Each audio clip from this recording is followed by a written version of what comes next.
Добро вечер, го следите Дневникот на Канал Плюс. Еве што ќе гледате.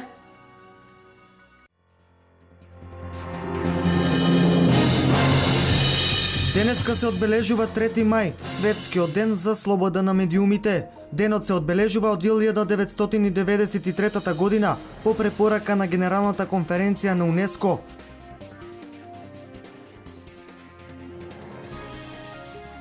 Во Кочани утре ќе се спроведе екоакција со цел расчистување на отпадоци настанати од празнувањето на 1 мај.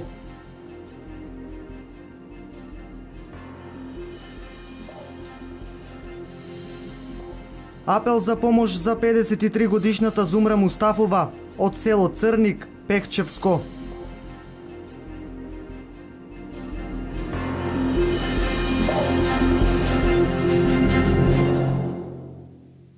Во светот денес се одбележува Светскиот ден на слободата на медиумите, а извршниот комитет на Меѓународната федерација на новинари одлучи глобалната тема оваа година да биде апсењето и затворањето новинари. Одлука за одбележување на Светскиот ден на слободата на медиумите донесе Генералното собрание на Обединетите нации во 1993 година.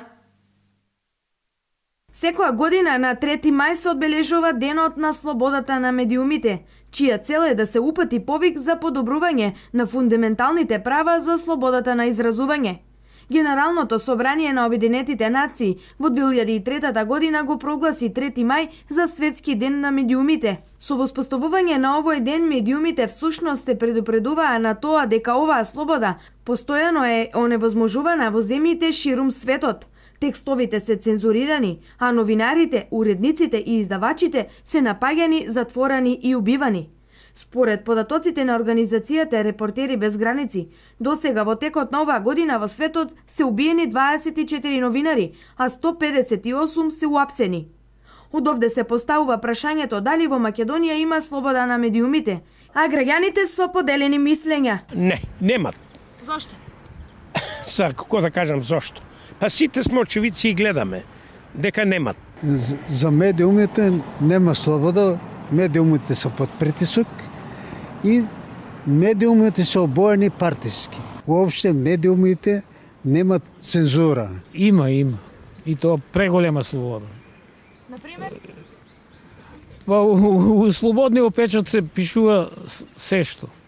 Инаку Македонија е во групата земји со делумна слобода на медиумите. Во светски рамки државата падна на 115-тото од вкупно 197 места. Македонија претходната година беше на 86-тото место на листата Freedom House. Пред Македонија се Албанија, Црна Гора, Босна и Херцеговина, Бугарија, Косово, Србија и Хрватска. Апел за помош за 53 годишната Зумра Мустафова од село Црник, Пехчевско. Зумра боледува од тумор, а единствени средства и се социјалната парична помош од 1600 денари. 53 годишната Зумра Мустафова од село Црник, Пехчевско бара помош од надлежните институции за своето понатамошно лекување. Имено оваа жена веќе 5 години се бори со тежок тумор, а заедно со својот сопруг живеат само со парична социјална помош во вредност од 1600 денари. На Зумра и требаат пари за превоз до Скопје, за да може да ја прима својата хемотерапија на клиниката. Од никаде нема помош. Одна социјалка со 150 јадарки. Забрчах му аптеката, имам 50 евра за лекарства, не ми дават веќе. Откаде? Те тоа е. За непокретната Зумра единствено се грижи низиниот сопатник, кој вели дека постојаната нега веќе 3 месеци има укината, а со овие минимални пари не може ниту да се хранат, а камоли да ги купува лековите. Болеста за тоа црниот дроб што е спаднало е доле и сега на тие женските гинеколошките работи таму извадено е се и се па појавува 2 тумора плюс. И ходеше на хемотерапија 4 години редовно. А сега во тој момент неподвижна. Не мога да им да откарам никако. Ево, но не излази никак, Јаковата е тука. Нуждата е дома. Ништо, само зимахме лани нега, тие 5 години ништо друго не сме зимали. А ова година зашто не зимате нега? Зашто направихме документи, немаме одговор. Дали ќе ни дадат, дали нема да ни дадат. И сега бараме те постојаната да направихме жалба, лично Джуне направи жалба, Протихме и чекаме одговор. Семејството Мустафови апелираат до општината да им помогнат за правото да земаат постојана нега и до сите добронаверни луѓе хуманоста да ја покажат на дело.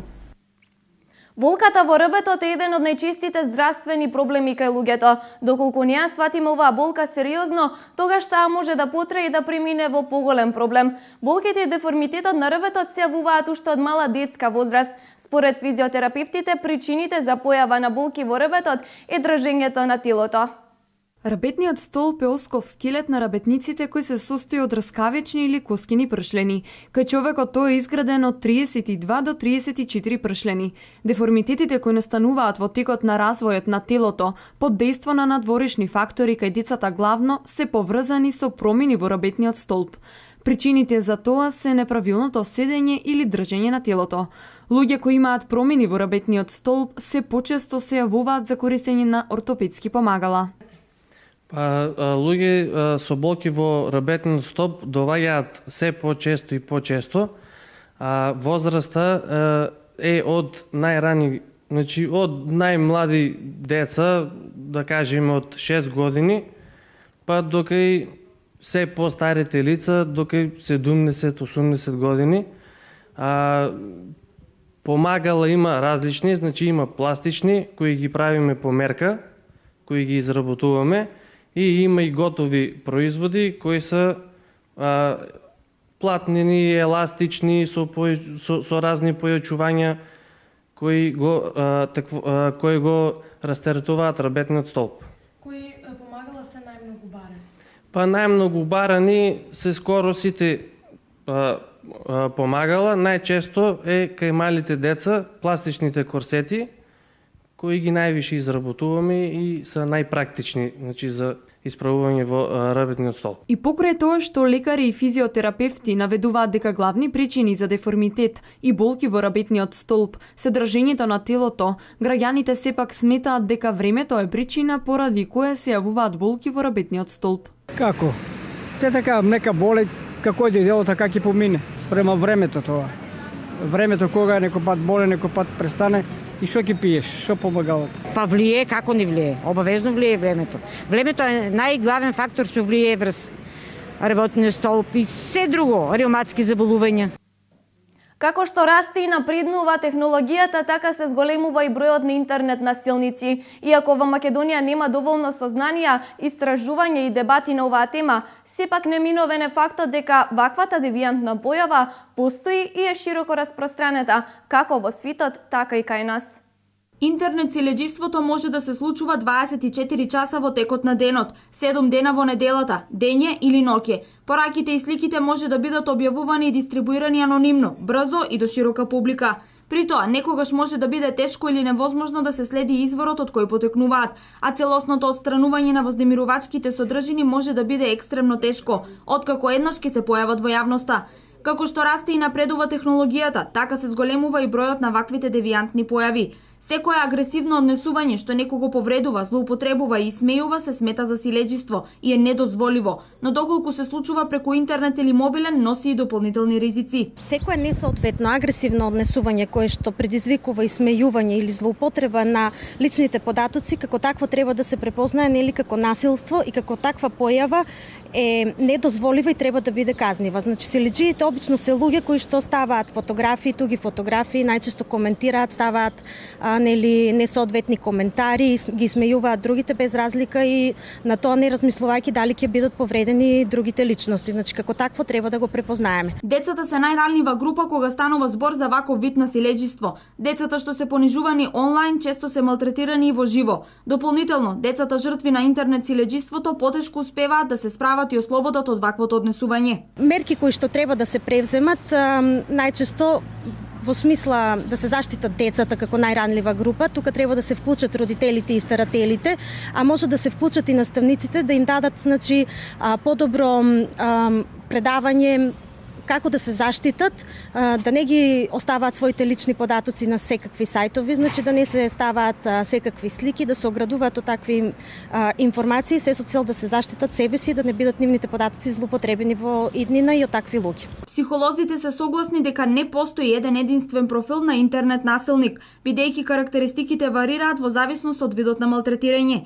Има насилници што смислено преземаат дејства со намера да повредат и понижат. И двата облика, од немарност или соумисла, нанесуваат огромна штета и насилникот треба да биде казнет, објаснува за Канал Плюс Ајдарска. Иако во Македонија нема доволно сознанија, истражување и дебати на оваа тема, сепак неминовен е фактот дека ваквата девијантна појава постои и кај нас, иако не се експонира доволно во јавноста. Лекарите и медицинскиот персонал во клиничката болница Штип се вратија до едукација од Љубљана. Со новите методи тие ќе ги лечат пациентите од истокот. Клиничката болница Штип за овие 2 години испрати 120 доктори, 5 сестри и поголем дел од медицинскиот персонал за доедукација во Словенија и Германија. Едукацијата во странство се одвива во рамки на еден од најзначајните проекти на Министерството за здравство, со што дополнително ќе се придонесе кон подигнувањето на квалитетот во јавните здравствени установи во државата. Бројката 2014 година се испратени посетувале семинари и конференции 107 доктори, 2015 година, значи до сега 38 доктори имат посетено семинари и конференции. Овде не застанува тој едукативен дел. Ние секој четврток одржуваме стручен колегиум. Секој стручен колегиум започнува со едукативен дел. Значи, предност даваме едукацијата да ја презентираат докторите кои се биле во странство, значи тие презентираат пред колегиумот за случувањата, за видувањата, за новите методи, за сето она што се имат едуцирано во странство, така да го запознават целиот колегиум со нивната посета. Меѓутоа, бенефитот е понатаму, затоа што тоа што се едуцирало се применува во нашата клиника. Покрај обуките за докторите, клиничката болница во предвид ги има и хонорарците. Ние во клиничката болница имавме над 70 лица ангажирани по законот на волонтерство. Од нив 48 имаат право да го променат статусот од волонтери во редовен работен однос. Процедурата е во тек, значи ние очекуваме наскоро да се даде одобрение од Министерството за финансии за да може да бидат примена првата група на волонтери. Инаку целта на овие обуки е учење на нови методи, кои дел од оделенијата во клиничката болница ќе ги применуваат на пациентите. Дел од вртените доктори веќе ги применуваат овие методи. Јас како лекар-педијатар бев распоредена и по моје барање и иницијатива на неонаталниот оддел, односно одделот за новороденчиња на педијатриското оделение, односно педијатриската клиника и на одделот за новороденчиња на акушерското оделение во Клиничкиот центар Љубљана. Навистина сите оние искуства кои од таму се понесуваат се импозантни и на нас како лекари многу ќе ни допринесат да бидеме во тек со најновите текови на медицината, а исто така најголем благодет од сето тоа ќе понесат секако нашите мали пациенти. Ние како педијатри инсистиравме на еден третман кај новороденчињата кои имаат отежнато дишење и кои имаат проблеми со дишењето веднаш после породувањето, со употреба на една, да речам, метода која точно одговара за нашето ниво на болница, а тоа е секундарното ниво на болница, тоа е спроведувањето на вентилација, односно на дишење со специјални маскички или канилки со зголемен притисок кој ќе им го олеснат дишењето на децата кои имаат тешкоти после породувањето. И тоа е метода која не е поврзана со многу ризици, која не бара, некоја голема едукација и која не е толку многу скапа и сметам дека ќе биде точно за нашето секундарно ниво на здравствена заштита, како што припаѓа нашата клиничка болница, дека е точно онај дел кој треба ние да го зачуваме и кој треба да го применуваме во нашето секојдневно работење. Годишно во клиничкиот центар во Љубљана ќе престојуваат од 120 до 180 лекари, сестри и друг медицински кадар. Исто така и професори и лекари од Словенија ќе доаѓаат и ќе вршат обуки и во земјава за воведување на нови методи и техники во нашето јавно здравство. Делчевските гимназијалци доминираа како вокалисти и инструменталисти, додека учениците од основните и средните училишта од Малешевијата беа најдобри во категоријата хорови и оркестри на регионалните смотри одржани во Делчево.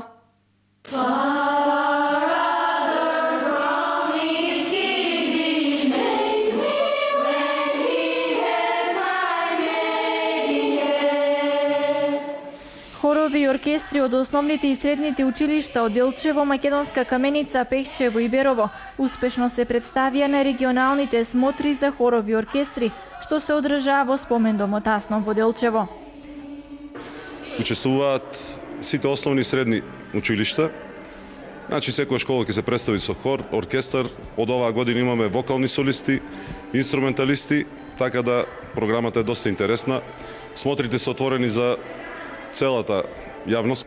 Децата од музичките секции со своите професори пред стручната комисија ја покажаа работата и наученото на часовите по музичко образование. Ние сме од основното училиште Свети Климент Охридски. Ментор ни е Дејан Ѓоргиевски. Овде сме за да се надпреваруваме и да ги покажеме нашите знаења. Ние сме хор, училишен хор, кој број 20 ученици и се спремаме цела година за овој настап. Ванчо Китанов, Пехчево. Што ќе се представите? Со хорот и оркестарот. Целта на смотрите, чиј покровител годинава беше Министерството за култура, е размена на искуства помеѓу професорите и покажување на талентот на најдобрите ученици по музичко. Овие регионални надпревари се одржуваат на 20 пунктови во нашата држава. Тие се во организација на Сдруженијето на музички педагози на Република Македонија. Целта е да се согледа реализацијата по овие предмети, значи да се согледа сето оно што го работеле наставниците и сите тие резултати што ги постигнале учениците. Најдобрите хорови, најдобрите оркестри понатаму ќе продолжат на републичкиот надпревар кој ќе се одржи за оркестри 9 и 10 во Кавадарци, а за хорови 16 и 17. Според бодовната состојба во категоријата на хорови, првото место го освои Основното општинско училиште Свети Климент Охридски од Делчево и Основното училиште Ванчо Китанов од Пехчево. Во категоријата оркестри најдобри беа основните училишта Ванчо Китанов од Пехчево, Дедо Илјо Малешевски од Берово и гимназијата Ацо Русковски од Берово. Во категоријата на вокални солисти и инструменталисти доминираа средношколците од гимназијата Методи Митевски Брицо од Делчево. За најдобар вокалист е прогласена Сара Начовска, за најдобар инструменталист Ненад Цоневски, а Гран Прито за најдобар бенд повторно отиде во рацете на Средното општинско училиште Методи Митевски Брицо. А по оваа информација следуваат минути одвоени за вестите од светот и спортот.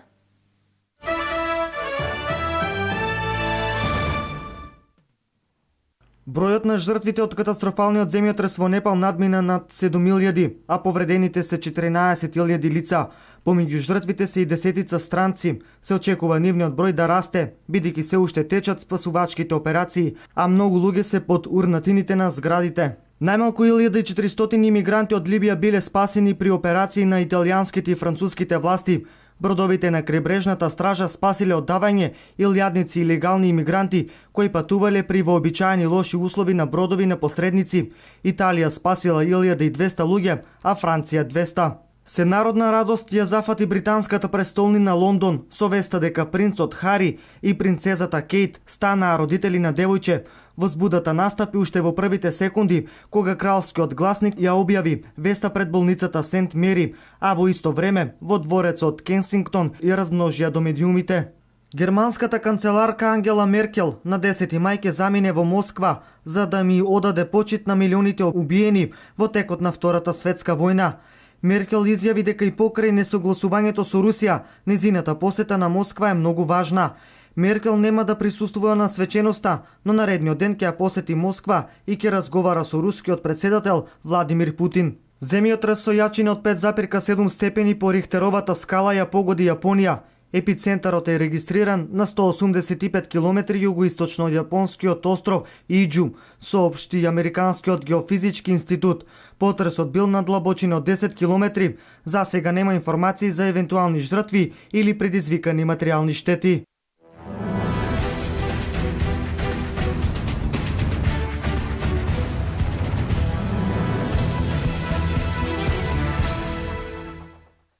Денес на градскиот стадион во Штип, фудбалскиот клуб Брегалница го совлада Тетек со Тетово со 1:0. Надпревар во плей-аут фазата, без посериозни шанси на двете страни на стартот од дуелот, иако Брегалница имаше иницијативата во целиот надпревар.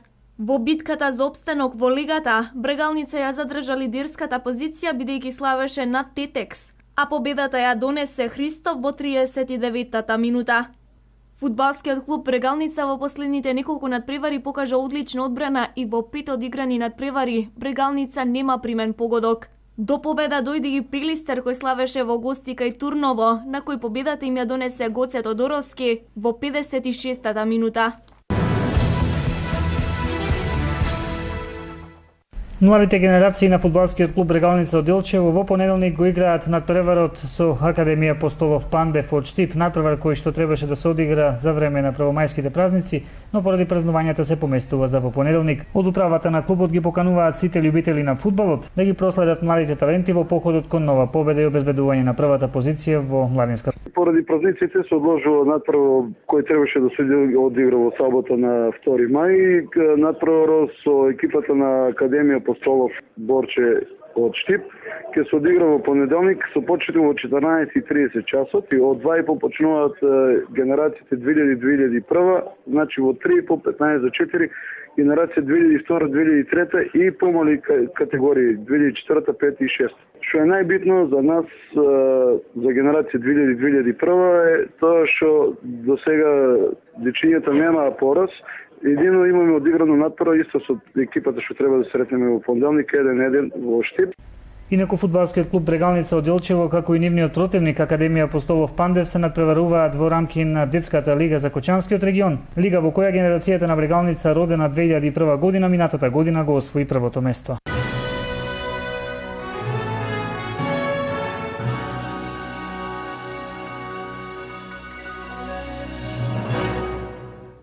Ова беше се што ви подготвивме за неделното издание на Дневникот. Повеќе информации ќе ви понудиме на нашата веб страна kanalplus.mk. Имајте пријатна вечер.